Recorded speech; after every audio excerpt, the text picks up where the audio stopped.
Hello, Oakley driving professionals. This is Frankie from the safety department. I'm here to introduce you the 7 and 3 split sleeper berth in a way that you can gain some revenue into your pocket and revenue for Oakley Transport. Just remember, you have to have 2 different rest breaks. The short break must be no less than 2 hours long, uninterrupted. This one can be off duty or sleeper or any combination of the two. Your long break must be the 7 hours uninterrupted in the sleeper berth.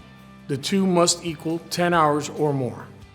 Driving professionals, this is the first day that we leave from Lake Wales. This is what your graph looks like.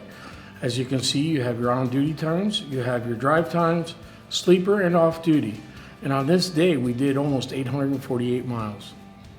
We're going to talk about this in segments. My first segment started off in Lake Wales. When I left Lake Wales, I left at midnight to avoid the traffic. I did my pre-trip on my hook, and I went ahead and drove for 6.5 hours to get just south of Atlanta, Jackson, Georgia. Segment 2, while I was taking my break in Jackson, Georgia, I went to sleep for 2.5 hours, and then I took a 30-minute off duty to be able to go to the restroom, get some coffee, wash up, and do things like that. Segment 3. Now I'm going to go ahead and leave Jackson, Georgia, and I'm going to proceed to Chattanooga, Tennessee. Segment 4. Segment 4 is going to be 7 hours uninterrupted in the sleeper. I cannot use personal conveyance or any on-duty time during these 7 hours. Segment 5.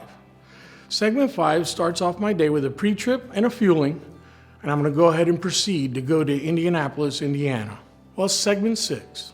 I've arrived at Indianapolis, Indiana, and I've decided to take a 2-hour nap and tie it in with a 2-hour off duty so I can take a shower and get something to eat. Segment 7. I'm going to continue to my destination, which is the Chicago Yard. I'm going to drive from Indianapolis to Chicago, Illinois. Segment 8. I'm going to go ahead and I'm going to drop my trailer that I arrived in Chicago, Illinois.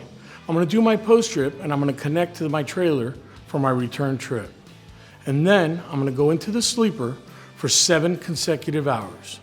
Segment 9. Driving professionals, this is day 2. I'm going to go ahead and proceed on my return trip back to Lake Wales. On this portion, I'm going to drive straight through to Nashville, Tennessee. Segment 10. After I did my post trip in Nashville, Tennessee, I went ahead and took 3 hours of off-duty time. Segment 11. I'm going to proceed from Nashville, Tennessee to Cartersville, Georgia. Segment 12. After I completed my post trip, I would now go to the sleeper for at least 7 consecutive straight hours uninterrupted. Segment 13.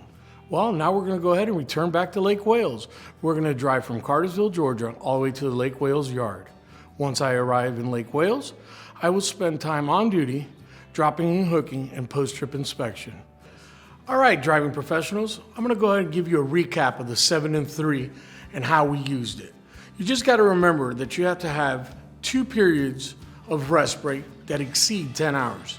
The short break must be no less than 2 hours, and that will pause your 14-hour clock. Your long break must be in the sleeper berth and must be no less than 7 hours in the sleeper berth uninterrupted. When you put the 2 together, they must exceed 10. So if I have a 4-hour break, that's okay, but my second break still has to be 7 hours. So in recap, when I finish my break with a 7-hour sleeper and I go to the off-duty break, if I stay 10 hours on that one, it will stop my 14-hour clock and reset.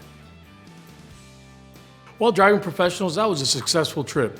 And I want you to know if you need any additional help, you can reach out to your safety department or your driver managers.